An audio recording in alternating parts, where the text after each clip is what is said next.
अस्सलाम वालेकुम दोस्तों, मैं हूं अली शेर और आप देख रहे हो मेरा YouTube channel smart electrical review. तो दोस्तों आज ये मेरे पास एक ये सेट आया है हुमेज हेक्सा 1204 का।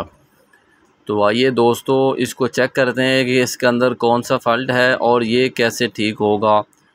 तो आप दोस्तों से दरख्वास्त है कि मेरे चैनल को सब्सक्राइब करें, लाइक करें और घंटी के बटन को ज़रूर दबा लें।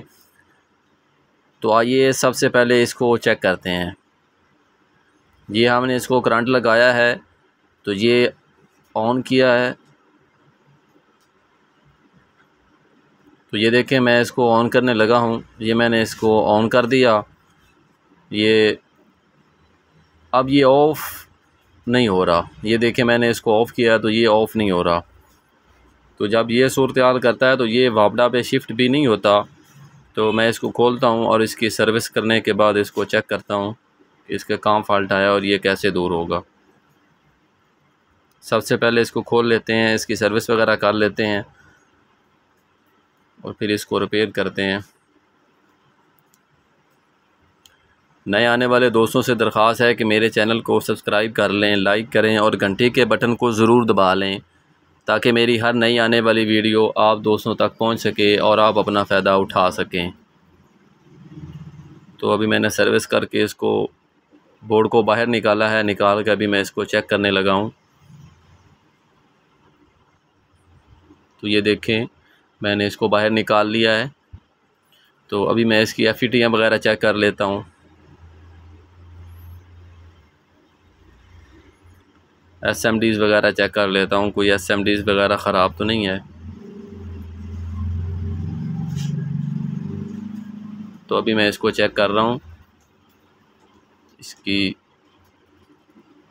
FT वगैरह चेक की है। अभी मैं इसकी SMD वगैरह चेक कर रहा हूं। अभी इसकी 3205 पे चेक करता हूं।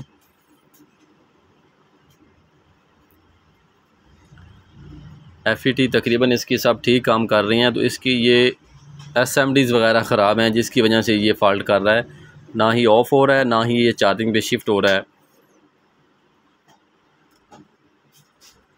अभी मैं इसकी SMD वगैरह भी वो चेक कर लेता हूँ, क्योंकि SMDs वगैरह अक्सर जंग आलूद होने की वजह से अपनी वैल्यू चेंज कर जाती हैं, तो उनको फिर तब्दील करना पड़ता है।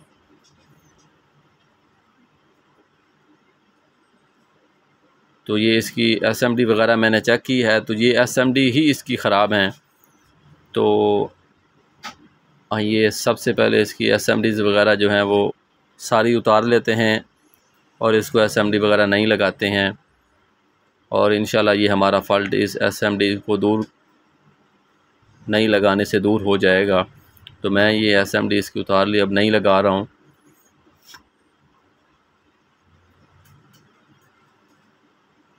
मैं ये इसकी SMD नहीं लगा के फिर इसको करंट दूंगा। तो ये SMD लगी हुई है सिस्टम IC के ऊपर जो है, ये 39C की दो ऊपर लगी हुई हैं, दरमियान में 88D की लगी हुई है, फिर 39C की ये SMDs वगैरह लगी हुई हैं, 59D लगी हुई है। ये 9 SMDs इधर लगी हुई हैं। 2 LM358 बोर्ड के दूसरी जानब लगी हुई हैं, LM358 के साथ ही ऊपर लगी हुई हैं। वो भी अगर आप चेंज कर लें तो आपका ये फ़ॉल्ट दूर हो जाएगा।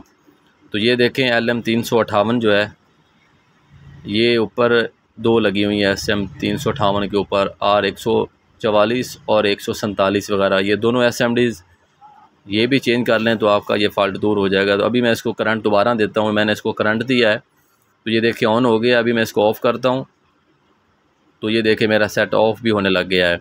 तो मैंने SMDs वगैरह चेंज किए हैं तो ये मेरा सेट ऑन ऑफ होने लग गया है। तो अभी मैं इसको वापडा का करंट भी दूँगा तो ये वापडा पे शिफ्ट भी हो जाएगा। पहले ये ना ही वापडा पे शिफ्ट हो रहा था, तो अभी ये देखिए मैं इसको वापडा का करंट देने लगा हूँ। मैंने इसको ऑन किया, ये वापडा का करंट दिया तो देखें ये 241 वोल्ट हैं और ये चार्जिंग भी कर रहा है और ये ऑफ़ पे भी चार्जिंग कर रहा है और ऑन होने पे भी चार्जिंग कर रहा है। पहले ये ना ही शिफ्ट हो रहा था, अगर शिफ्ट होता था तो ये ऑफ़ पे चार्जिंग पे नहीं जाता था, कभी ऑन पे नहीं जाता था। तो ये SMD जो हैं ये तब्दील करने से ये मेरा फ़ॉल्ट अल्हम्दुलिल्लाह दूर हो गया। तो आप दोस्तों से दरख्वास्त है कि मेरे चैनल को सब्सक्राइब कर लें, ताकि मेरी हर आने वाली वीडियो आप दोस्तों तक पहुंच सकें। ये देखें, मैंने ये सिस्टम आईसी है, ये इसके ऊपर जो एसएमडीज़ वगैरह लगी हैं ये मैंने इसकी चेंज की हैं, तो ये मेरा फॉल्ट दूर हो गया है। ये नीचे सिस्टम आईसी लगा हुआ है, ऊपर ये एसएमडीज़ वगैरह लगी हुई हैं।